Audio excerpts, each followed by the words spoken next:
Okay, Facebook people, stand still. Be ready. I know I need to rotate the device, but I'm not going to. Hello, Instagram people. Please be patient. We're starting up the show. And this one's going to go to YouTube. And it's not going to go live, but it's going to be uploaded later. Okay, let's make sure we got this thing going. Okay, you're in there, I'm in there. I got my drink. You got your drink. Hold your drink for a second while I stand up here. Okay, can you see yourself in both? I can see them on all. Yeah, I think so. That one's like a little jacked up, but that's okay. Ladies and gentlemen, welcome to Live from Normal Heights. This is episode, man, what is it? Episode 23, I believe. All right. No, 24. There we go. My God. That's a good number. Yeah, 22 is my birthday, 2/22. So I have Garza here, Mr. Garza, Lou Garza. That's me. And he's an amazing artist. And where are you from? I am from Fresno, but I grew up here in San Diego. Wow. How long did you live in Fresno? I lived in Fresno until I was about 6 years old, and then my parents moved out here for a job that they got, so I got to come to sunny San Diego, which was something I didn't know anything about, and I was a little afraid of, but it was actually one of the best decisions that could have ever been made for me. So what year did you come? I think it was about 96, Okay. around there. I lived in Escondido and Oceanside and Rancho Penasquitos, and for a little while Bay Park up until 90. Okay, so you've been in the Southern 3 or 4 California area for 93 a long or time. 4, yeah. And then I went back to my hometown, Orange County, and then after moving back from Japan 5 years ago, I came back to San Diego. And You had to come back. I love San Diego now. I didn't really care for it that much in the 90s, but now I really love it. Well, yeah. Also, I live it's in just this area, so which is nice. much better than... It's very quiet here, much more quiet than some other areas. Yeah, this is a nice area. I live in Mission Beach right now, so Oh, it's man, not it's that wild. quiet. Not that quiet all the time. Yeah, I get a lot of Parties everywhere. Not just parties, but just motorcycles ripping up and down the street. People Okay. running the stop sign where I live at, and it could get quite crazy and busy during this time of year, the 4th of July area time of year. It's just a lot of out-of-towners, a lot of Arizona people come in and rip up the place, and they leave a big mess behind. Yeah. So it can be quite difficult to deal with some nights when I just want to hang out and watch a movie or read a book, and I got people yelling and drinking and carrying on and shooting fireworks outside my window. I think it's also just because of the pandemic that people are a little... They're a little more crazy than they would be if yeah. on any other given year. But yeah. Yeah. I remember back in the days before the 4th of July, fireworks were legal. Do you remember? Were you... I remember when fireworks were legal, yeah. And they were just... You would drive down the street and ground moonflowers would hit your car, and like it was the houses quite would a be thing. burning up and Right, shit. And you would yeah. go, fuck, it's a Right. war I zone." remember being a little kid, especially in Fresno. We had shacks where you can go buy all the fireworks you wanted, and we'd have the spinning ones, we'd have the ones you just set up and they shoot up in the sky. Yeah. It was awesome. It was a good time, but then they banned all that stuff because of the There were fires. so many crazy fires, So, man. You know, it's fun to see them, and I'm sure they're still as fun to play with as they were when I was a little kid. Yeah. But now they're just kind of, since I'm not playing with them, they're just a nuisance. Yeah. But I'm not going to go call the cops or be, one of those Yeah. old grandmas calling the cops when somebody's doing something I don't like and approve of. Yeah. But, people still going to have their fun either way. So when did you first get into painting or art? Well, art I've always kind of been into since I was really little. I think the first time I ever remember being creative was when I learned how to write cursive.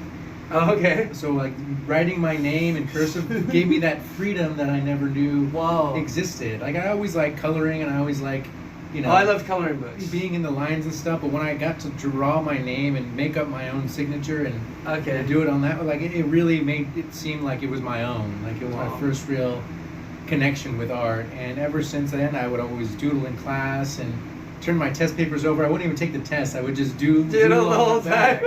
and I continued to do that through high school, and it was always just a fun thing for me. And when I got into high school, I started doing like printmaking and woodworking, and then I could use my hands to create things, and I'd make t-shirts and stickers and fun stuff like that. And my creativity kind of been put on the back burner because I was in sports when I was younger, so my father always pushed me to be like a baseball player because he was into sports. But when I got into creative stuff, I started to find my own voice, my own self within the art that I was making, and that was something What that school were you going to? I went to Sarah High School. Oh, okay, Sarah. Yeah. And then I went to Mesa Community College. I went to Mesa. All right, Mesa Bros. I was in the Mesa Jazz Band. Oh, really? Yeah. Nice. That's awesome. Yeah, Mesa was really cool. They had a lot of great art teachers. Like I had all my art teachers really like pushed me. I did like 3D design and I did color theory. I did drawing one, painting one.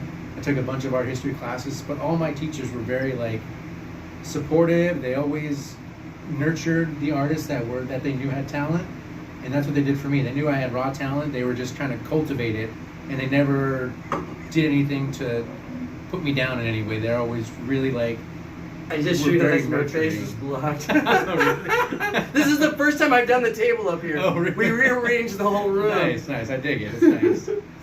But yeah, so the teachers really pushed me in that Oh, yeah. school, and I really appreciated it. And I never got an art degree because I didn't want to be a quote unquote like commercial artist. I didn't want to go and be like work for some company and do like work for their website or marketing stuff for them. It didn't seem like fun to me. So I was like, I know what art is. I know I have a creative background and I have this art in school now that I've learned from these teachers that were really, really supportive for me. So what I need to do is cultivate my body of work. That's what makes you an artist. Yeah. Your body of work shows who you are, and that's what makes you an artist, is you continuing to work and develop your own style and figure out who you are by making art. Having a degree doesn't make you an artist. No. And that's kind of where I went. I just stopped going to school. I said I had enough school, and I'm not going to get a degree. I don't want a degree. I want to be an artist. And knowing that, I kind of started to find myself in different artists and forms of art. So I studied a lot of art history. I did my Picasso. I did my Dali. And my Van Gogh. And I always really dug those guys and how their lives were ingrained in their art. Yeah. And I always appreciated that. So that's kind of how That's weird because I saw. You want to show one of your art? Yeah, let's talk one. about this piece back. Because I was thinking Dali on this one too. Well, that was one of my first major influences in art, and I always liked the way that he could create a space and make it feel like you could go there. And I always loved that about his art. And when I first started, trust me, this is not the first piece of art that I had done in this style. Yeah. But it was something that I really appreciated it in his artwork. And I wanted to make something similar to that style. And when people give me compliments and tell me, oh, that's very Dali-like, I'm like, okay, that's a great compliment. Yeah. I never frown upon those compliments because that makes me... Well, as a singer-songwriter, they played 7 of my songs on 91X, and the Nice. last one they played, they said sound just like David Bowie. And I'm like, that's a compliment in itself. Okay, And, I'll take that anytime. And that's what I'm saying. Like when you get, that influence from that artist and you try to mimic their art and use their art as a catalyst for your art, like that's a very big compliment. Mm-hmm. So whenever I hear that, I always am flattered because that's something that I'm striving for.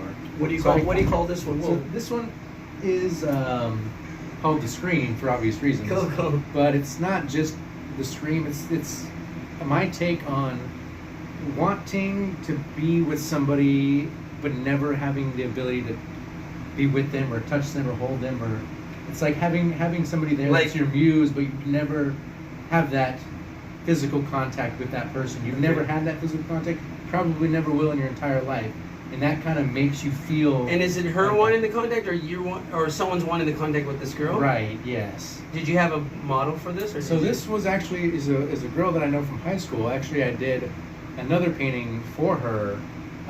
Another piece that I did for her was she was cutting my hair one afternoon, and I didn't have any money, so I was like, "Let me trade you work. Let you cut my hair, and I'll make a painting for you." Oh, that's so cool. So I was like, in exchange, just like cut my hair and let me get free haircuts for life. Yeah. He's like, okay, that's fine. I was like, okay, tell me your story about your life and where you're at right now. And she told me this whole long story of how she got pregnant when she was young and she was totally in love with this guy, and she was just ending that relationship. There was no future, but she was still her baby daddy. She cared for him. Yeah, well. But now she was on a different path, and she was crossing this bridge. So I painted her and her daughter holding hands on this bridge. There's this whole trail of flowers leading to the bridge that were kind of very big in the foreground, and they petered out towards the bridge. Right. And now she's on the bridge. She's crossing over to a land where she doesn't know what's on the other side in this path that she's walking, but she's still going to go that way. That's the only way she can go. And that's what I got from her story that she told me, where she was at in her life, and I painted it for her.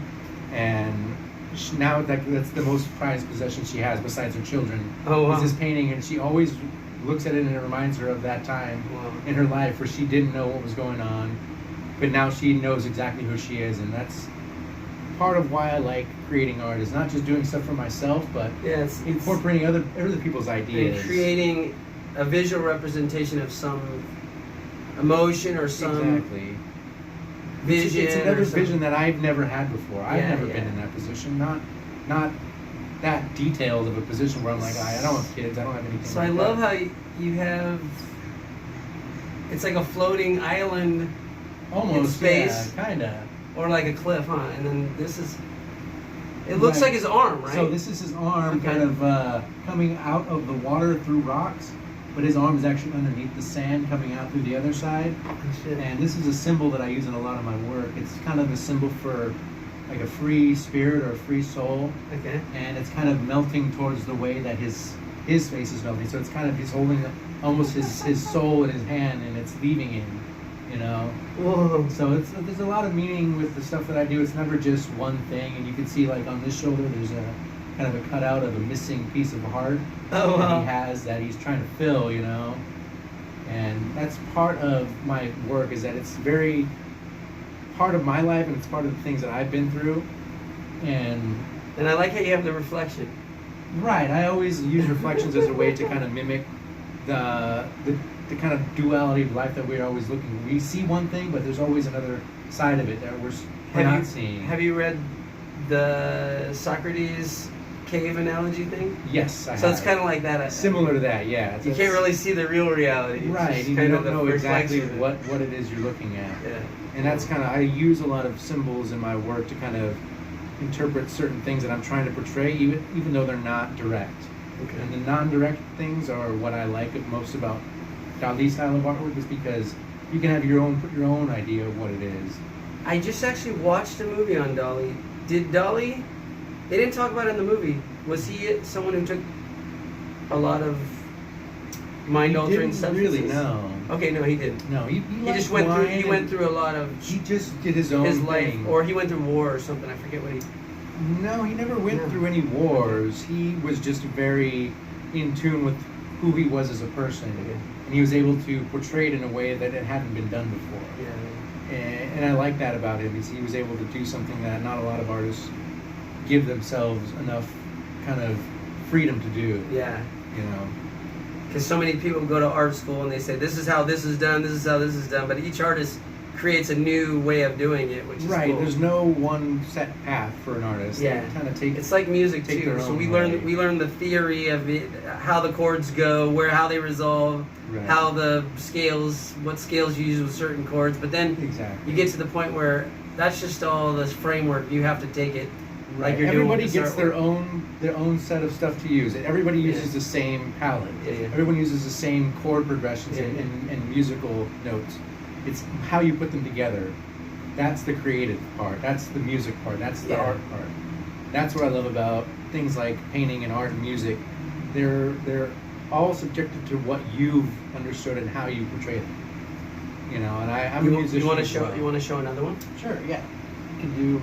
This one's kind of on a similar plane Okay. of that one, where it's kind of a. Oh, yeah. It's a man in the back here, made of stone, chained to a stone pillar.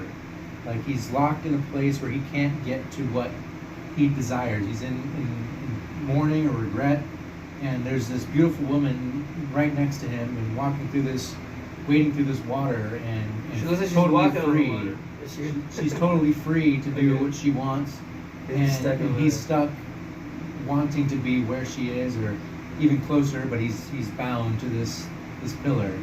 And I always use a lot of arches in my pieces, and I always faces seem to come through my artwork in the rock formations that I do. I don't know. Sometimes they're intentional, but most of the time they're not. I can't really decide. Mm. Sometimes they just kind of come through. So a face in stone to me is more of an idea of Well, yeah, like you Wanting to be you might have a bear or something. wanting body. to be alive through something that's not living. Mhm. You know, trying to bring life or be alive into something will never live. You Have know. you seen The Labyrinth, the movie? I have, yes. Where the rocks start making faces Right, and stuff. yeah. That's what I was kind of seeing here. Like, Right. looks like there's a nose coming down here and maybe a mouth there. Right, yeah. But if you look from a different direction, it looks like some kind of animal or something. It could, yeah. That's the interpretive part of art that I really kind of like, and it just kind of shines through when you're not even thinking about what you're doing. You're just kind of trying to make it look like something else, even though another thing is coming through with subconsciously. So during the pandemic, did you find yourself being more productive or creative or less, or how was your? Well, during the pandemic, it was very slow going in the very beginning. I didn't know what exactly to do. I just know I was free to do whatever I wanted.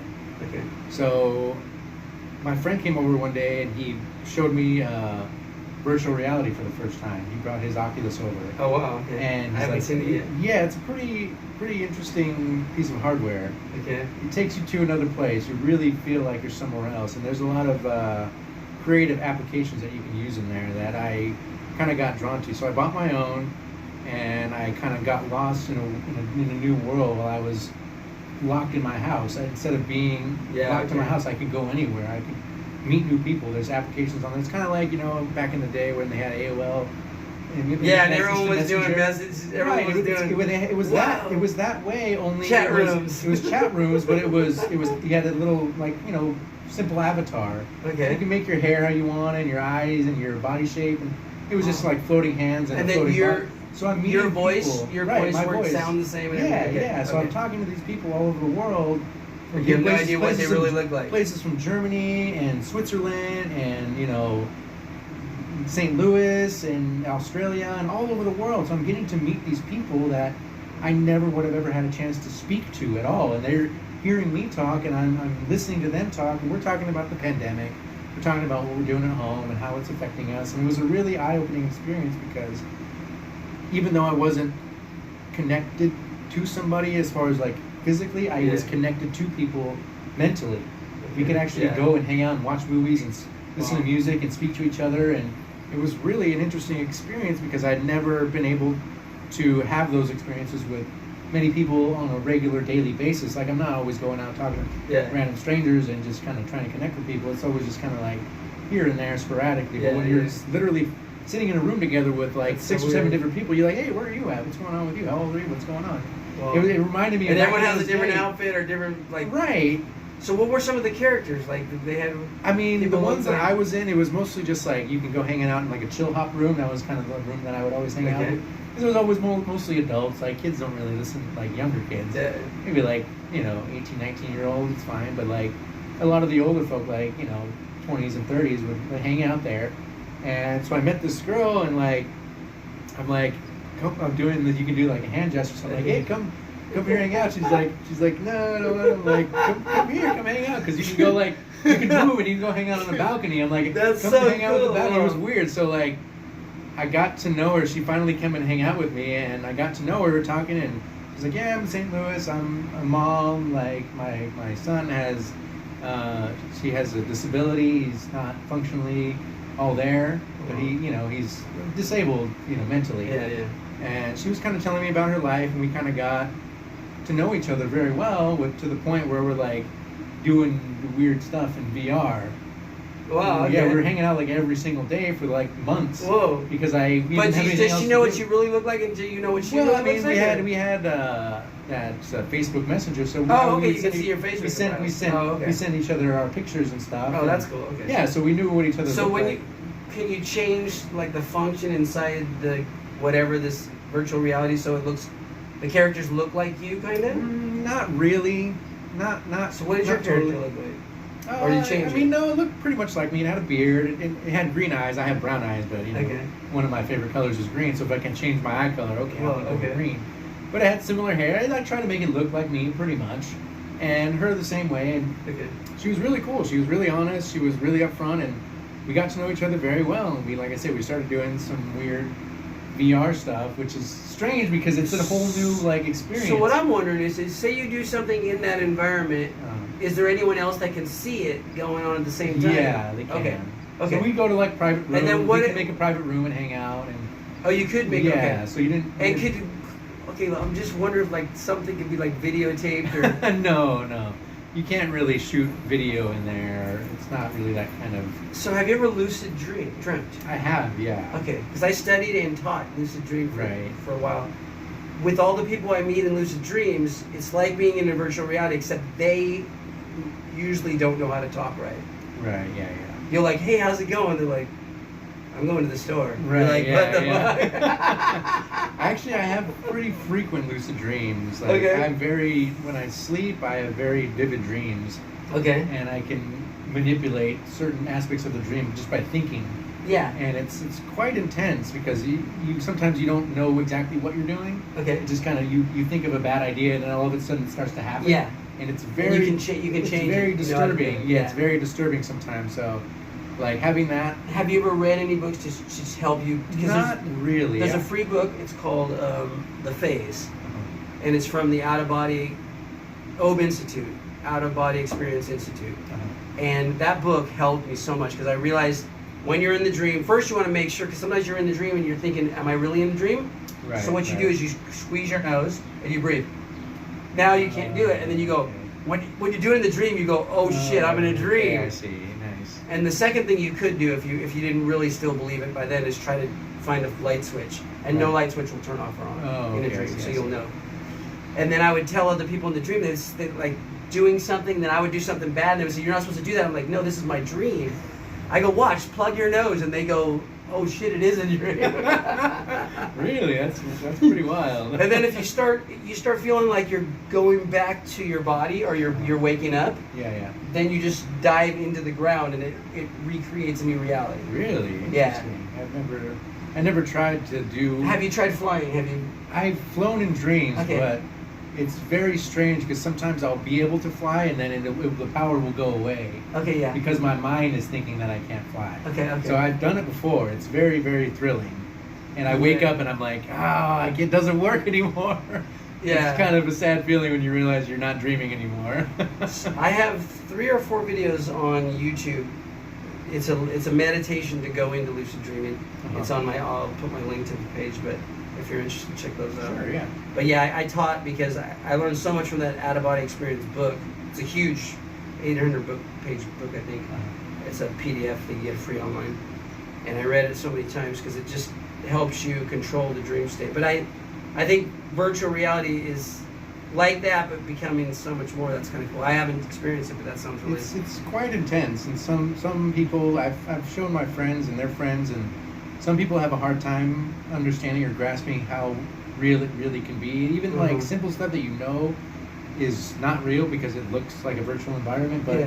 everything around you, the sounds and the feelings that you get, you can get vertigo, you can get motion sickness Okay. from just standing around because Wow. you're in the space where you're visually your eyes think you're somewhere else, even though you know you're not. But we're so visually oriented as human beings that being in an environment where you know it's not real, but it just looks so real Mhm. that you forget. And I've seen people fall over, like hurting themselves because there's this game in there where you're on the top of a huge building and you're on this plank of wood. You're supposed to walk out on the plank. Oh, but you think it's just a virtual reality. Right, but so- then like we'll push our friends and they'll fall over because they think they're going to fall off a building, so they Yeah. fall down onto the floor, not knowing that, forgetting that they're in a real world. Uh-huh. They're just in somebody's living room. Yeah. But they'll fall like they're going to fall off, a 30-story building. Yeah, well. And it's quite funny to see, but it takes an understanding of being in that space for long enough to know that, okay, I'm not getting chased by zombies right now. I'm not going to fall off Yeah, this yeah. building. But it puts you in a state where you're like, this feels and looks real because that's visually I can see it looks real. So it tricks your brain into thinking that you're in a different space, and it's quite amazing. So do you think some people might get addicted to that reality and not want to spend much time in this reality? I was for a little bit. I was, Okay. like I said, I was talking to this girl for like 3 months straight, pretty much. And I was in there like every day, like we would hang out, watch movies, and Wow. do stuff, and and like it got to the point where I was hanging in there like almost 13 hours a day, Wow. like playing games and meeting people and hanging out, watching. And you probably movies didn't and- do much paintings those days. And I wasn't, but I was getting something else out of it. I was connecting with people that You I needed never that. would have met. Yeah. And it was a whole different experience that I'd never ever even thought was possible before. Well, But I think that Helped you get through it helped me get through that part of the pandemic. And once things started opening up a little bit, it was a little weird because I'd go to the beach. I live right in Mission Beach, so I'd go to the beach and hang out, and our neighbors would be out there for sunset, and it was just so weird because I'd walk out there and the sand looked like a desert, like sand blown desert where you see the lines and the sand looks like dunes. That's what the beach looked like because nobody was allowed out there, and it was just such a strange feeling. And the waves are crashing. Right, like it's a perfect, beautiful evening, and there's nobody on the boardwalk. There's nobody on the beach. It's just me and like four. Oh, you mean the real reality? I was thinking this is not virtual reality. No, this is the real reality. Oh, I know, because they had the little police lines, right? Right, yeah. You couldn't go out there. I was skating and jumping over those and jumping under them, and the police would go, "Get off the boardwalk," and I would change, and I would come down another street. I keep doing. Yeah. They couldn't catch me, and then they kind of left me alone, but. People were up in the balconies of the houses going, "Yeah, right, go!" Of course, yeah, because they wish they were out there, So I started getting a frisbee and throwing it to the people on the balcony, and they would throw it back to me. Someone was like, "I can't touch it. There's germs." Yeah, no, I never believed that germ theory that was like lived on surfaces and stuff. Like, I wasn't the one to like clean off my groceries when I went to after I went to the store or like anything like that. But it was just such a strange time, and I think once everything started to open up a little bit, we were able to kind of go outside and hang out a little bit. I started to get more,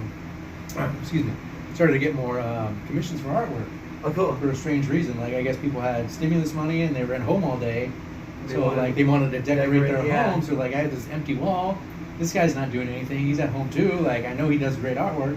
So I started getting commissions for from my friends and my brother's friends. And it was actually quite lucrative after the first like 3 or 4 months because people were spending so much time at home. They wanted stuff for their home, so I started to do a lot more work that I probably wouldn't have never done unless I had time to do it, because I know my job was just 9 to 5. I get home, I make dinner. By the time that's done, it's almost 8 o'clock. I just want to hang out and watch a movie or play music. I don't want to sit down for 5.5 hours and paint. Can I put these down? Yeah. I'm holding them up. My arm's getting tired. No worries. Yeah. But it was just awesome to see people were willing to still purchase artwork, and it came as a surprise to me. Well, I think for some people in the economy, their jobs worked out better. For me, it did.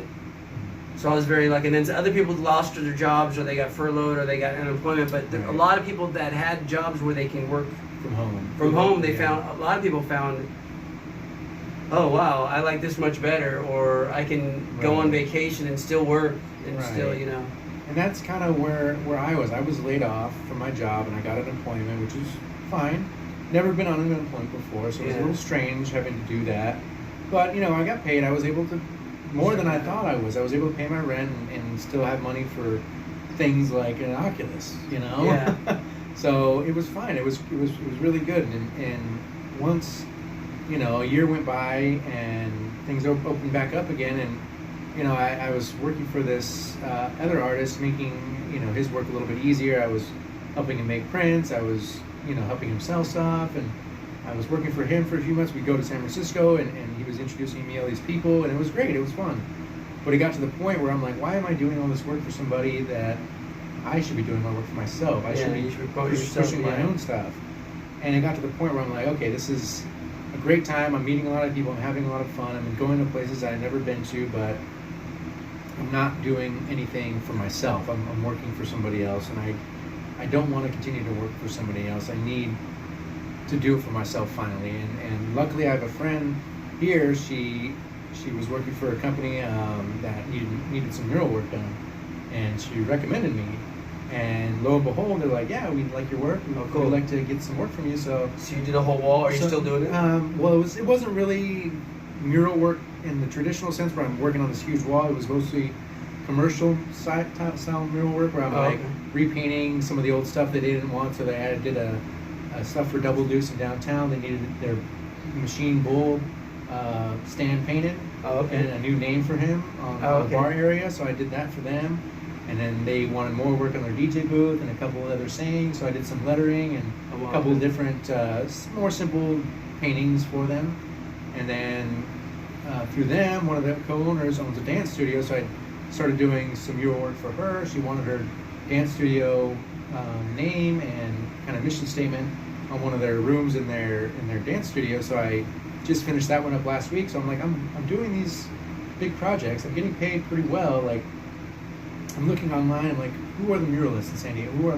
I'm looking online where to get a mural in San Diego or San Diego mural artists, and there's nothing that comes up. There's nothing that's there. So I'm like, okay, well, there's a niche that needs to be filled. I think anybody who wants a mural has to go either through Instagram or do all this legwork and try and find somebody or get a recommendation from somebody or know somebody that knows somebody. And there's not a real direct way to find anybody. So I'm like, okay, I need to be this person now because Helping connect people. Yeah. There's a way to connect people here, and it's not being utilized. Mm. So I figured if I'm going to be able to do this for myself, why can't I help other artists find ways to get these jobs as well? Because there's plenty of them. I can't do all of them. Yeah. So if I could be a hub for that, cool. that type of art, that's something that's people are wanting now. That people are out and they want people in their business now, and it's not enough to just be open. You have to be visible. You have to be unique. So if you can be unique by getting some great art from the local artists, then perfect, and everybody wins. You get a unique piece of artwork. They get a little bit of money for their work. Do you know and anyone everybody's that's happy. ever thought of like getting like 3 or 4 artists together and opening like a gallery to show it? People come in and buy the work in some kind of gallery or something like that. I hadn't thought of that really because that idea's already been done. Okay. It's just a gallery. You just go and Yeah. buy art. Okay. It's not really original. It's something that's Yeah. already been done. But it's not like the artist doing it. But it's more like a business person buying people's Right. art. Well, artists aren't normally See? business people. They're free-spirited, free-thinking. They don't want to be constrained with, oh, I gotta make an invoice. I gotta write this down. I gotta keep this invoice. I gotta keep these tabs. I gotta have all these, things to pay for. And That's why that's why like a lot of musicians that we need managers and we Right, need you need a booking man. agents and we need all that. and an artist We're just shouldn't writing our be- songs, man. Right, an artist shouldn't They be wanna bogged down with show up. those little menial things because it's not Yeah. conducive to being creative. And I've Yeah. known that for a long time because I've tried to do it for myself over the years several times, over and over. And I'm finally at a point in my life where I'm like, you know what? If anybody's going to do it, it has to be me Yeah. because I'm the only one that knows me. But this is a totally different side of my artwork that I never really considered as a job. But now that I know it's available to me and it's there, I can utilize my skill to create something for somebody else because it's hard to like get somebody to tell you their idea. You kind of have to interview them almost, be a therapist in a way to draw these certain ideas out. And that's exactly what I did when I was telling you about that hairdresser. Yeah. I was kind of being You're a therapist. listening I to was her listening story to her, and so then- absorbing it, Yeah. and I can translate it to her. So I knew then that this was something that I have an ability to do, but I hadn't been utilizing it. I'd kind of been doing it on my own. Whenever I feel like it, I can create kind of whatever I imagine. But it's when you incorporate people who aren't artists that have ideas that they want to get something out, but they just have no outlet. You can speak all the words you want, but they'll never be able to kind of give off the notion that you're feeling because words can only say so much. Yeah. That's why music and painting are so important in any artist's arsenal because you can display things and portray things that you can't get through words. The vibrations in music and Let's show one other one right now. oh yeah, sure. So this is a newer one. Not new. It's 2017, so it's a few years old, but so a lot of my stuff is about love and passion. That's kind of where I get my inspiration is through being in love and having a lot of passion in my life. And two people connecting is one of the most beautiful things that I can ever think of. It's two different souls or two different beings coming together and appreciating each other on a different level. So I use the kind of cosmic background as a kind of incubator for those ideas. So I love putting these two energies and these two beings that are, totally not human colors. Yeah. They're so vibrant and bright. It's like their aura. It's like they're living. Their being is their aura is their color, and they're just floating in space and just embracing. I want to it. meet a red girl Yes. like that. I think you have before. You just didn't know it. You didn't know she was that red. Any red ones out there? Wow, so it's like this is like the Milky Way or something, That's or just- an arm of a it's galaxy like or it's something. like a nebula where stars are born. Wow. And that's kind of, been using a lot of like nebulas and galaxies in my artwork recently, just because I love that. Do you have a name for this imagery. That one's called, what is that one called? I think that one's called Lovers in Space. Okay. Yeah. But I've been using, like I said, the nebulas a lot in my artwork. It's just such great imagery. It's a place where we've all been. We're all from. We're born from Stardust. exploding suns. You know, We are. we're products of these environments, and putting humans in that space So- in art is. So let's talk about your philosophy on. So I'm one of the. Or Buddhism. I've been Buddhist all my life. Buddhism is one of the only religions that I know of that doesn't have a beginning or an ending.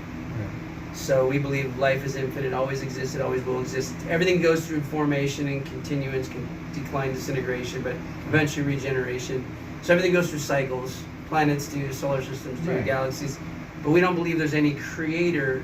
It's just consciousness is creating life, which is we are all conscious. Right. And the more conscious we become, the more we become a Buddha. And everyone has the potential to be a Buddha. It's just a matter of them waking up, and Buddha They have means to work awoken for it. one. They have to understand it, right? So what were you raised? Were you raised in a religion? I or- was raised Catholic, okay. but at a certain age, my parents never forced me to go to church. I think it was probably about when I was 16 or 17, they stopped forcing us to go That's cool. to church. They said, if you want to keep going, you can keep going. But we still went through the whole, we did, catechism, we did the Communion, and all that, yeah. all that stuff. So, and it was quite an experience. But it was that idea of being watched all the time and being judged all the time kind of was a little bit. I never turned on this mic. Uh-oh. Oh my God. That's all right. I'm gonna have to take the audio from those All and right. put it onto this one. Wow. Okay, that's a neat one. That's all right. But I've done that twice now, and I had a helper to help me remind me, and I still forget. oh, man, that's all right. But yeah. So I'm gonna actually turn off the fan over there because I'm thinking those two speakers over there, they're probably not picking up us as well because of this fan. It's all so right. loud. Yeah. It was so hot when I first got home. Yeah. No worries. Okay. Sorry, we're gonna have to figure out how to put that sound in there. Oh, what a crazy week this has been, I tell you. So, has the virtual reality thing you've done, has that made you think of maybe doing some other kind of artwork that incorporates something like that? It's definitely opened my eyes to different ideas through art. It's definitely it's a way to kind of understand and kind of utilize that are we here, where are we, what do we know, are we virtual reality or is our reality not real? It's Okay. kind of giving me ideas like that. So, What when is I real? learned lucid dreaming, Mhm. the more I learned, the more I would wake up, and in life I would realize that all my thoughts and projections and expectations and judgments and every decision I make is actually creating what's happening to me. Really? I'm noticing it more and more. Yeah. But I notice it more and more with other people who I meet and get to know them, and I realize everything that's happening to them, it's they're choosing on a subconscious level, Right. and they keep repeating the pattern because they're not willing to choose differently or to they already expect that what's going to happen, and that's what happens a lot of times. Yeah. I'm a firm believer in you create your own reality, your own destiny. Nothing is written for you. We have our own path that we're walking, and it can change at any time, but it's our manifesting of that reality that kind of brings it forward. Like, I'm very, very strong believer in we do what we're supposed to do, and I'm big on feeling.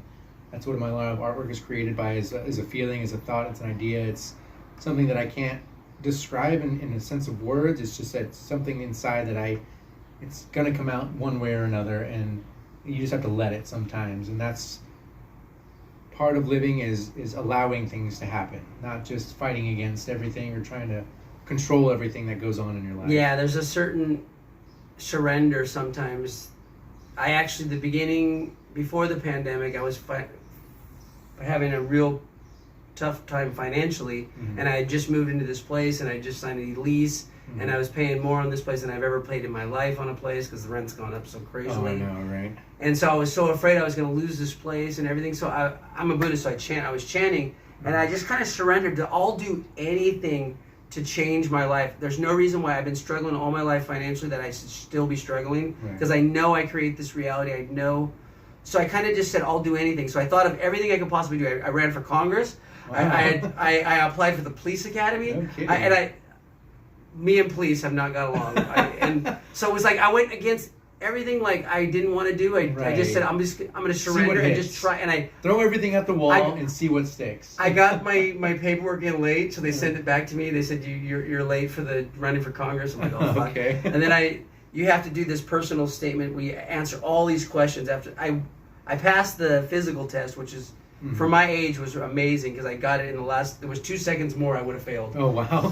And I almost passed out because I forgot to take some drinks of water before this really hard running test and pulling a dead body and climbing over walls and running up a building and down. It's like this super obstacle course where people pass out really. And I was almost passed out because I forgot to drink water, and I was like, "Can someone give me water?" While I'm running, I'm going, "Water!" They're like, when you're running after a police guy, you can't stop and get water at the liquor store, man.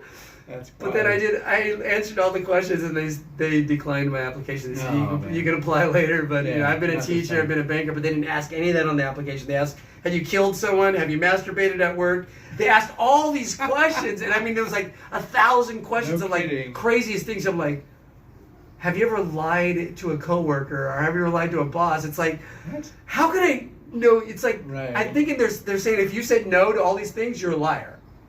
Because no one's, especially a male, has not masturbated at work, right? Well, the fuck? I was like, yeah, one time, but all the coworkers went home, and my girlfriend came over, and it was a different thing. And we were in the back storage room, and it was after hours. Did they let you give a scenario? Or because they said, please explain. Oh, okay. For everything. So they said, did you kill someone? I said, I didn't kill someone knowingly. My ex-wife had an abortion, and I had to stamp for it because in Japan you have to. The husband has to stamp, and I didn't know I was stamping for an abortion until a year later. So I put that on there. Yeah, I killed my baby. I didn't know until a year later. You physically didn't. You just signed the paper to. But after all these questions, I'm like, they're not gonna hire me.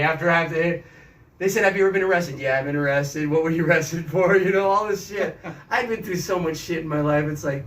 I think I'd be the greatest police officer, but you can't be a congressperson if you haven't been arrested. You have to know what the system is like. You gotta know what it's like. You have to know what it's like. If you don't, what are you doing? And then, the same election that I ran for, that I didn't get the paperwork in, the 2 congresswomen who were in the final running, I invited them both on, and both of them kept saying, "Okay, contact this person, I contact that person. Okay, well, we're looking at the schedules." Because it was at the beginning of the pandemic, I don't think any of them wanted to do an in-person interview, so they all flaked on it. But I think the one who won Congress in our district, you're in what city again? I'm in Mission Beach. Oh, it's a little outside of my... Right, yeah. I'm in the 53rd District of San Diego, which is a huge district. It covers most of North Park, Hillcrest, Kensington, La Mesa, some of El Cajon, some of Spring Valley. It's huge. Yeah. And the lady who won, I don't think she ever came to San Diego. Wow. She flooded everyone with postcards, and she's a beautiful girl. And I found out after the election, she's the granddaughter of Colcom Corporation. Oh, really? The owner. Colcom, huh? So no wonder she won. She's got some backing. And the person that was in the running, I think she should have got the most votes because she was a Mexican American girl who was involved in political activism. And she had a background. Yeah, and she was really involved in the community, so people knew her. But I think with this whole pandemic, I think the voting systems were all rigged. But I can't, prove that. But there's no proof. But it's kind of hard right now. But the companies that created all these things in the primaries, they said to Buttigieg, you won, and he announces it, and then like, well, how would you know who won? Right. Oh, it just ended up he paid millions of dollars to the company that did the app, right? Right. Yeah. And then he didn't really win, but then he thought he won, and he's walking out of the news thing, and all the reporters are going, "How did you know? How did you know?" And he's walking like I can't talk to anybody. I can't talk to anyone. And he gets in the car, and they shut the door, and they're all going, "How did you know? How did you know?" And they're like, he's like, "Oh shit, I wasn't supposed to announce it before they announced it because now they know that I was in on this." And it was like, this is the fucking crookedest election I've ever heard of, man. Yeah, it's pretty strange. So anyway, what are some of your, with your art, with your life, what are some of your dreams for the future? What are some things you would like to accomplish besides just being successful in art? I mean, success to me is not really what most people would consider success. Success to me is just helping people create art, not an artist. Being able to have a way to make art. Like that's to me is my ultimate goal in art. Like it's not to make whatever I want. I can do that. Yeah. Whenever I want. If I have an idea, I can kind of make. So maybe you like teach art. I would like to teach art someday, maybe for children or young adults that are just starting out in art. But to me, I want to be that catalyst for somebody's idea for art. Okay. Like I want to be able to be available for someone who has an idea, no matter if it's big or small, how much money you have. It's not about money. So that's what I had with this. Do you see that book right here? This is my novel cover. Oh, really? The guy was working in his garage in the late 90s. He's now famous. He's all over the world. And he did Dishwalla CD. Oh, awesome. His name is Michael Goddard. But I commissioned him to do this because I saw his postcard at the 7-Eleven or the liquor store in Huntington Beach, and he was working out of his garage. Really? And I said, I want angels in the top. I want a castle. So this represents the gods. This represents the ruling people, right? And the church who kind of is the intermediary and says yes, they're commissioned to be the leaders, and then the merchants who keep the economy going, and then the people that are beggars and starvers. Right. And this guy is me, and he's throwing his book at this myth, and he's shattering it, and there's supposed to be sunlight coming out from behind, but he never finished because he started getting. I see. Yeah. He started getting super famous, and then I couldn't contact him anymore. Yeah. And I paid him all the money because I paid him $750. I paid it every couple weeks. I'd pay him another $200 to as he got more. And I said, okay, do this, change this a little bit. Mm-hmm. So he just did a little bit while he was doing 20 other. He had so many other people he was working with, and finally, it was almost at the end, and I paid him the last $250, and I said. He kept moving studios. He kept moving. So I'm I was afraid he would disappear, and I never got my artwork. So I took it. I said, "You're gonna finish it someday." He said, "Yeah, I'm gonna finish it someday." So I paid him the last $200. I'm holding on to it. $200. Yeah, because I was afraid he would disappear, and then I never saw him after that. Oh, but really? I've contacted him a couple times through different things. And he said, "Yeah, just someday we're in the same part of the world." He's in Las Vegas. I've never been to Las Vegas, so he's gonna do my. But yeah. And there's a lady who was just doing the mural on the wall over there that she got commissioned to do that. So yeah, really nice. There's so much. I mean, artists could make the world so much better when creating beauty. I mean, it's more than beauty, but it's like a representation of a fantasy reality or a better reality than what we see here. Something that you have in your head and you need a way to get it out. That's what my music's like. That's what my music is too, because it's a story.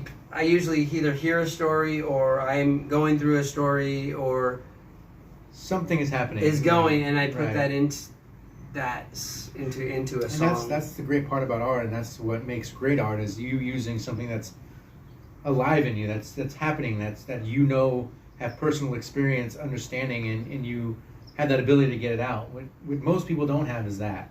Yeah. They have no outlet, and that's what makes me so sad about some people's lives. Is they go through these lives, and then they don't have an outlet for their stresses, for their loves, for their hates, for anything that happens in their life. They try to fill it through TV or buying stuff online. So if I didn't write the songs, I went through a heartbreak or something, and I wrote the song, and it allowed me to externalize You and got it out open of it up, you. and don't have to go through You that life released story it. again. You release it, and whenever you listen to it, you can go back and and it remember brings that back- memory. It's not held up and pent up inside you, where it starts to corrode your insides because you have no way to release it. And I want to be that for somebody that has an idea, that's burdened with something that they can't get out. They have no way to push these energies and these feelings out. And I want to be able to be that person that reaches out and be like, hey, I'm here, give me your ideas, but you have to trust me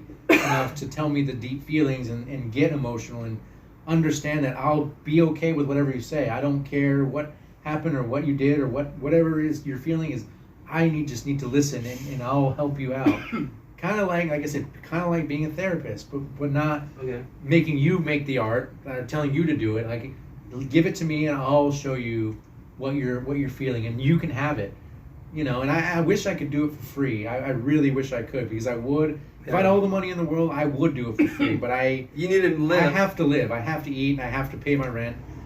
But I try to be reasonable with people. I try to do it. All of my friends tell me, like, you do it way too cheap, man. Yeah. You're way too cheap for the stuff that you're doing. It's so hard for people that are like, look at how many musicians will go drive 45 minutes to get a $50 gig at a club. Right. And they won't even make that in the fucking no, it's drive. not about making the money though. But they need to survive too. It's like, in order to make music, we need to be paid. Otherwise, we're gonna have a day job. You'll throwing our life away. You'll never really get to have it because you'll always be struggling, and you don't want to.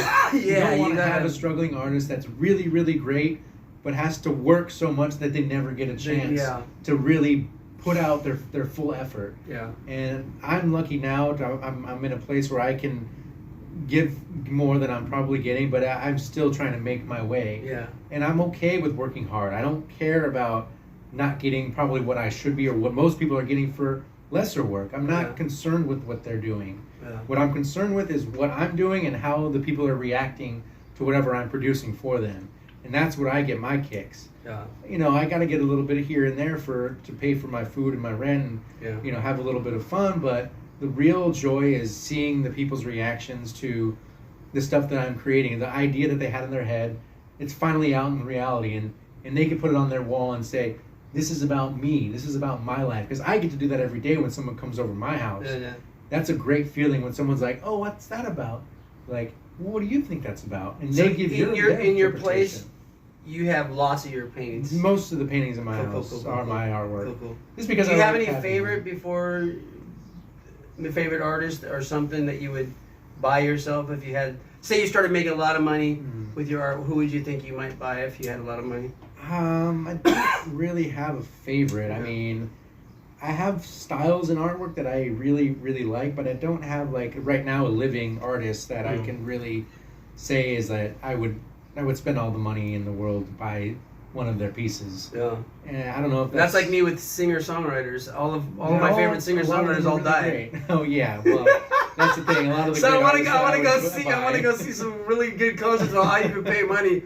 But I think Sting was maybe the last one I might pay. But I liked him maybe in the mid '90s or right. I saw him in '90 something. But that was one of the best concerts I went to. Really, yeah. Sting. Now music is a whole different thing. Like, I would pay to see the original lineup of the Chili Peppers one time. Okay. Like, I never got to see the original lineup live. And if are they all alive? They are all alive. Okay. Only John Frusciante, the guitarist, is not playing with the band at this point. And if they ever got back together, that's the one thing I would really, for sure, definitely, like, I will pay lots of money just to go see them live once, like, original lineup.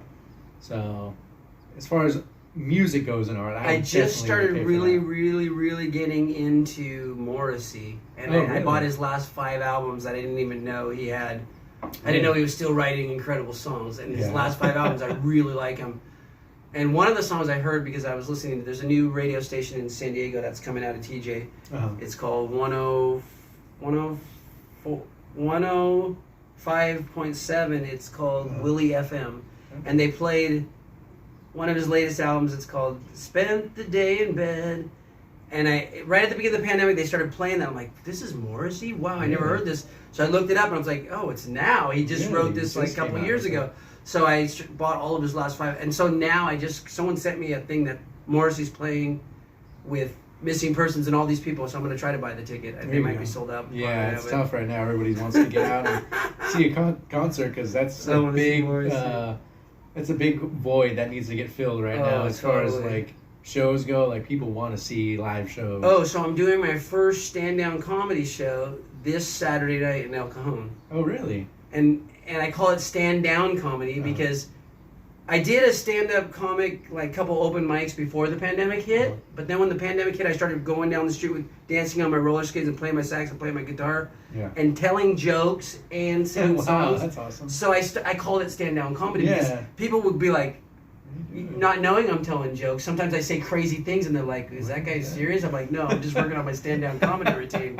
So I started, and now I'm doing a full show. That's awesome. That's good. I'm kind of nervous, but I think I'm going to do well. I keep nervousness is probably one of the best things you can have in your life because when you're nervous, that means you're doing something that's out of your comfort zone, and when you're out of your comfort zone is really when you learn how to do something new and you grow. Yeah. And I don't think I can fall on my face because I have enough stuff I can do that I think will be good. And it's at the Scary Gary show, which is this guy has a band with like dancing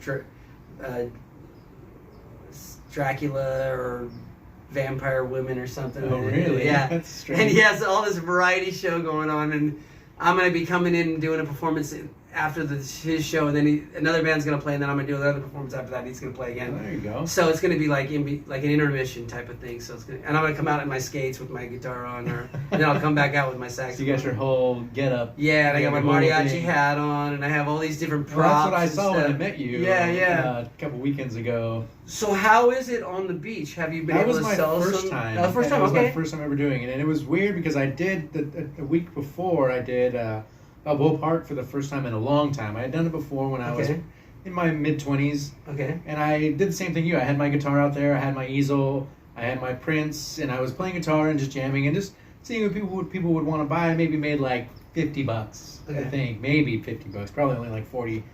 And I hadn't done it in over 10 years. As I was doing shows, I was making more artwork, I was working, I was doing a lot. And so I went there a few weekends ago, and I did it for the first time, and I made 110, 120. Okay. And in a day, as an afternoon, like it wasn't there, like I was maybe. But it's a good boost to start moving. But it was nice to know, like people really appreciate it. Sometimes it just takes building that. Right. And because when I first started performing, I played at over 200 train stations in Japan. Wow. When I first started, I hardly ever made over $100. Really? And then I started never going back to train stations if I didn't make $100. Right. I started making $200 or $300 because I just got, I got to knowing what people, how to draw people, how to. You have to. There's so much like just how you look at someone and they feel comfortable coming. Bring them in because they want to. They're just scared because they don't want to be the only one. Yeah. Yeah, and that's what I'm learning through doing that. So I was there a couple weekends ago, and it was the first time I'd done the beach, and I was just setting up. I had to put my tables up. I was setting up my prints and my little file cabinet thing that I take out there, and some guy bought like 20 things. Like he spent like $110. Oh, cool. For the first. I wasn't even fully set up yet, so I was like, cool. Okay. Fine. Yeah. If nothing else happens today, like I'm okay. Wow. Like I'm just hanging out here having fun, and that's kind of what it was nice. I was just out there relaxing. Like there was a lot of people. It was the day before the 4th of July, so it was kind of a gloomy day, and people aren't really in the mood sometimes when it's gray and kind of cloudy and stuff. So I mean, I made maybe $150. So I didn't do tremendously great, but it was just nice because it's been a while since I've been showing my artwork for one, and then being able to be in contact with strangers and, talk about my artwork. They can come and check it out. Like I was giving out free stickers. Like, it's just fun to be out and like see people and talk to people and see who's noticing your work, seeing what they're looking at. Yeah. That's a fun part of the artwork that I haven't done in a while and I missed. That I really enjoyed about doing art shows and stuff. Getting other people's perspective on the artwork, that's always the fun part. It's just like the spiel, like, what is that about? Well, I got another thing. This is this. You're just saying it over and over and over. You start changing. This one's called, and you change the name. Well, I can't change the name because if I have it on my website or on the Instagram, like they're gonna be looking for it and it's not gonna be the right name. So I have to like remember like exactly what it's called, and I just have to go through the spiel. Same story. I met this girl.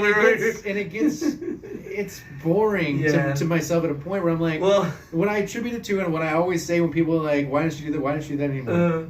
And so I attribute it to kind of like, it's kind of like masturbating in front of somebody. Like, you can do it. It's something that you can do, but you were exposing yourself in a weird way where you're like, oh, look what I can do. Look at me. Look what I can do. And it's just like, it feels weird to continually do it over and over again and expose yourself in that really strange way where like people want to know, they want to see, they want to understand, but performers are similar. It's just a weird notion. It's not like you'll me see being some people on like stage.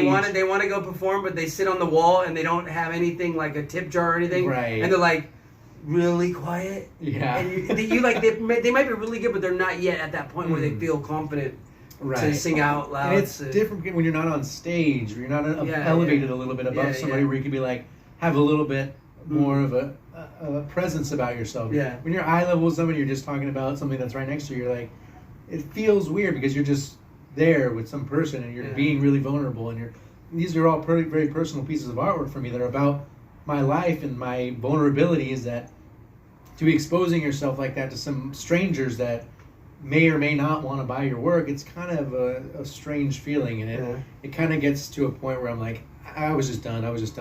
I'd done it for maybe about 2 or 3 years straight, and I was just like, the monotony, and then the finding the venues, and then driving all my pieces there, putting everything up, and then taking everything down, and driving it back home, and it's a lot of work. And if I only sold maybe like a couple $100 worth of prints, I did okay, but it's a lot of work, and it's a lot of talking, and it's a lot of leg work and running around, and it takes a toll. And after a while, it's fun, and then you get bored, and then you get tired, and you take a break. And that's where I've been in the last few years. I've been taking a break. I've been working more on commission work because I like hearing ideas, and I'm finally at a point where I'm like, okay, well, I have a way to have my process again. I can sit at home and not feel like I'm missing out because I finally be able to go outside again. I'm not stuck at home anymore. Yeah. So I'm kind of in a different place, and I want to do bigger work. Let's take that last one and look at that last one. All right, let's do this last one. This one I call the Universal Woman. Oh yeah, I want her on. I want a Universal Woman. She's cute. Yeah, so this is actually a girl that I used to know. I actually moved back to Fresno in my early 20s because my parents, they got a new house, and they're like, we have these extra rooms. If you want to come back and hang out at home, you don't have to work, you don't have to get a job, you don't have to do anything. All you have to do is make your artwork. That's all you can do. So we're like, okay, well, that's a good enough deal for me. Like, I don't have to do anything except what I love to do. Yeah. But I ended up getting a job at Urban Outfitters, and she was one of the employees there, and I really liked her style. She's a really cool girl. Never did anything physical with her. She wasn't like, we weren't together or anything. I admired her. I admired her beauty and her style and her personality, and I wanted to create something of her, and without really, I knew her just only through work. Like, we didn't really hang out much. We just kind of talked it through work and stuff, and she had these great photos that she had, and I was like, can I use one of those photos for a reference for one of my pieces? She's like, yeah, no problem. So I used that reference for her, and then, I put it in this dynamic levels of reality. It's like they're different forms of windows creation. Yeah, they're windows of creation, basically. Wow. So these are all different nebulas that I put together in kind of like a butterfly wing shape behind her to kind of signify her being like in it, but also free as well. Yeah. And I was really into doing texture too at the time, and I had this really great gold texture color that I had, so I was like, let's do like almost flames and make it seem like she's burning with desire almost. She's has this kind of fire about her, So that's kind of the... Did you ever used to watch Land of Lust? They come through the portal. I remember that. I watched it a couple times. It's kind of like she's coming through the portal. Similar, yeah, type like that. So that's kind of the whole idea. And there's a male version that goes with this that I did first. And I see one of the nebulas turning into like a goblin face or something. See, I don't intend for those things to happen. It just kind of comes through. It's like how they look at all the stars and say, that's a goat, that's a lion, it's kind of like, this one looks like a goat right there. Kind of, yeah. So the goat nebula. But that's what I love. And then this looks like the nose of like Moses or something. Kind of looks like a nose and an eye, a little face forming right there, But so have you ever done any hallucinogenics? I've done some acid and I've done some shrooms, but Okay. the first time I did acid was the only time I did acid Okay. because I was in my room when I was at my parents' house in Fresno in my early 20s. I was maybe about 22, 23, Uh-huh. and I got some from my cousin's friend, and it was late at night. I took it at like 11, and I didn't know about the time and how it's delayed. Oh yeah. So I 4 or I 5 took it hours at later, 11, then you and I- didn't go to sleep and all I- night. And then at like 2 or 3, I wasn't really feeling anything, so I took another one.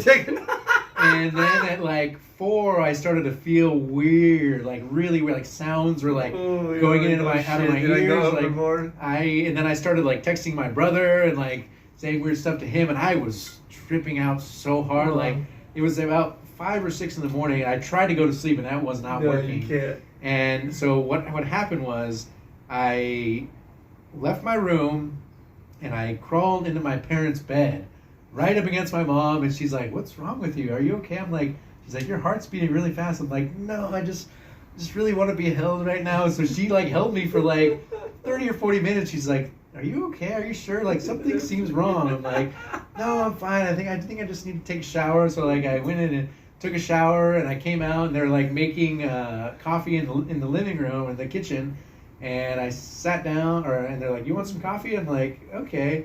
And they gave me a cup of coffee, and I sipped it a little bit, and I'm like, spit it in the sink. I'm like, "No, I don't like coffee," and I just poured it out in the sink. And then I sat down on the couch, and I was watching this program. It must have been some morning show, and there was this sun like shape on the screen, and I was just staring at it. And for a moment in time, for 1 second in time, I knew the meaning of existence, and I remember that feeling. And I'm like, when I holy first shit! time I took shrooms, like every book I ever read in my I life know. came together, and we had a Exactly. conversation. It all worked. It's like everything I ever thought just fit. Right, and it felt so good. So I'm like, I need to go outside, and I need to feel the sun on me right now. So I went outside, and it was like maybe about 7 or 8 in the morning, and people were going to work, and I'm going outside. I'm walking outside. My parents are like, "What are you doing? Where are you going?" And I go in the middle of the street. This is a smaller neighborhood, and I'm in the middle of the street, and I'm laying down in the street, and I'm like trying to put the covers on me, like I'm going back to bed. And they're like, "What are you doing? Get in the house! You're acting crazy right now." When I went back in the house, I had to tell them I was high on acid. They're like, "What do we do? I don't know what's happening. How do we fix this?" I'm like, "You can't do anything. I just have to get over it. I have to be high." So they just laid me back in my bed, and I was just high for like the next like 10 hours. Wow. It was pretty intense, and ever since then, like I haven't done it. I think I did enough for myself to understand what I need to. I had a neighbor, which I won't tell which neighbor, but she made marijuana brownies, and she didn't know the strength. So I took what I now learned is like 4 hits, Oh, for really? for a person's worth. Oh, of that. And yeah. that's the first time I tripped out so bad that I threw up on marijuana brownies. Oof, yeah. And I went outside and I went to their house knocking on the door at 2 o'clock in the morning because I was like, I needed to talk to someone. Like I was tripping out so bad. you I was needed like, somebody there. Like yeah, and no one was. They weren't answering. There later they showed the video they have a video on their thing when you ding the bell. Yeah, they showed yeah. it to their friends. And they're all Oh laughing. God, I'm sure Like, that's a great I was embarrassing tripping. video. It was funny. I was tripping hardcore. And I kept going down the street, and I would hear like helicopters, and I would hear Oh, like man, just sirens, and I'd be like paranoid ducking as below hell. the bushes and stuff. It was. Yeah. Oh, that's not Yeah. Well, before we go, I have something for you on the back of that canvas. Oh, you do? Yeah. What's that? If you just want to grab behind there, there's a little piece for you. Woo! Oh, a present. Cool. Yeah. Oh, this is gonna be cool. I'll make it. I had this painting over there, so Oh, there's a really? space right there. Yeah. I'll get a frame for that. Oh, that's fucking cool. Which way's up? Which way's It down? goes landscape style. Oh, this way. There you go. That's Okay. the way it goes. Yeah. And what do you call this one? That one is called Beauty on a Rose. Okay. I like it. Yeah. So that's for you to keep. There's an earthquake. Is that what that is, or someone trying to get in No, there? that's an earthquake. Ladies and gentlemen, we just had an earthquake. That was definitely an earthquake. Wow. That was cool. It might be a foreshock. Maybe. I lived in Japan for so long that every time there's a little small one like that, we kind of get ready because there's like You a know big one something's coming. There's a coming. big one coming. Wow. How long ago did you paint the original for That this one was 2015. Oh wow. Okay. Yeah, I think Do you still have the original? I actually just sold it in 2020. Oh, cool. For one of my brother's close friends. Oh, cool. He's like, I've been wanting your work for a long time. I know you have some great artwork. Like, what originals do you have right now that Oh, okay. I can see? And I showed him on my phone. I was like, these are the ones I have. Before you go, you got to sign it. Yeah, definitely. Oh, you have your signature there, but Yeah, you just always like want a the little- original yeah, on the yeah, back yeah, for yeah, sure. yeah. So he's like, I have to have that one. I was like, That's all right, cool. sure. I think that one was like $750. It's a pretty good sized piece. Oh, cool. I think it was okay. like 20 by 24, so it was pretty Okay. large. I'm glad you're selling it for $750 because some people they'll sell an original because they just don't have the courage to say I want more for it. You know? Right. Well, I'm starting to get a little more Courage to- confident yeah. about selling my work for what it's worth, but it's always hard because I don't really know the value. Yeah, Because no I one make does. it, No one I does. I only know what I It's, feel for it. I don't really put monetary value on it. yeah. Like that. It to And me, I it imagine kinda for you, diminishes it must be difficult given the original way. But at least if you keep it in the computer and have prints, you can do Right. prints I later. have the ability to I have scanned them in, and I can make prints any size I Yeah. want, and I could make them on canvas again. and Like wrap me, them. if I ever wrote a song and had a recording and only had one original, you know, Right, it's like yeah. I have like you can download it on every site, man. Right. You know, you But can- these are like my babies and my children. Yeah, they there's come like from the- me. yeah. So to give them away is really difficult, and Yeah, to see them it's- go. But as long as they go to places where I know that and the person they're going to who likes appreciate it, them, and they're yeah. really going to cherish them, and put them in a place where they want to see them every day, like Yeah. that's kind of what helps me like let them go, to know that they're going to be in a cool environment, and people are going to see them, and they'll be like, this is somebody that I really admire. That's their work, you know. Yeah. And they appreciate it, you know. So Lou, before we finish, do you have anyone you can think of in San Diego or that might be coming to San Diego that if you had a show like this you would want to invite on? Do you know any famous person or somewhat Ooh. famous or should be famous or could be famous? Somewhat famous or should be famous. I don't If really you think of any in the future, I you know can I say, have yeah. some people there. I have one friend. He's a pro skater, or he was back in the day. He does pro skating now, but he's an older gentleman. His name is Tyrone Olson. Okay. He's way back from way back in the 90s. He had Okay. his own shoe, he had his own skateboard. He was on a lot shit. of great companies, and he's doing his own thing now. He's got a skateboard company called Washed Up Warriors, Wow. and he just put out a video called Pushing 40 because he's already 40 years old. So he's Yeah. like one of the older dudes that's Okay. still He's ripping still it doing the up. ramps. He's still ripping it up, and he's an older guy, but he's still sticking with it, and he's still ripped and cut, and he's going after it, and I Wow. really appreciate him. He's sponsoring some other local guys that are really good, and he's doing a really, really good thing with what he knows, which is skateboarding. He's keeping that alive, and I really appreciate him for that. He lives here in San Diego, so if you want to, It's okay. I'll yeah, get him he's through you. he's an Okay. interesting guy. He's got a lot of Cool. story behind him. Okay. Yeah, How about last thing? Do you read books? Do you like to read? I do have What a kind of favorite things do you author. I love Chuck Palahniuk. He's one of my favorite authors, and Is he a novelist? he is a novelist. He wrote Fight Club. Okay. Yeah. They made that in a movie. Right, Okay. and Choke is also another movie Oh, wow, adaptation okay. from one of his books. But his other works, and a book that I had just begun reading a few months ago. Unfortunately, my backpack got stolen with my book in it, also with my, $2,000 computer and a new iPad that I just Oh bought. wow. So all that got stolen with with the book. Shit. But a new book that he came out, which it's a book about his journey to becoming the writer that he is today. Okay. From where he started and not Mm. really knowing much about writing, He and just was writing and started developing a style, and started going to teachers and asking them, and writing classes, and going on little tours with people writing short stories, and still working a regular job, and his journey to becoming one of the greater writers of this century. Wow. Okay. He goes through it from start to finish, where he was and where he is now. See, I prefer nonfiction, so I like reading those. I don't really do I like reading nonfiction stories. stuff, stories. but I like, he does a lot of fiction. Yeah, you like his novels. I love his novels, Yeah. but seeing his writing in this manner was so Wow, okay. different from what he's normally done, and I really appreciated it. I never got a chance to finish it, but I'm gonna get it again Fine, okay. and read the rest of it. What's the name of that book? You That one remember? is I can't off the top of my Okay. head. Say his don't- name one more last time. Chuck Palahniuk. Chuck Palahniuk. Yeah. Okay. It's his newest story that he just wrote. He just I might came out even with. have one of his books on my. When the pandemic started, I was just collecting books because, along with this show, I wanted to have books everywhere, and I wanted people to bring books in and exchange books. Because Right. So I started.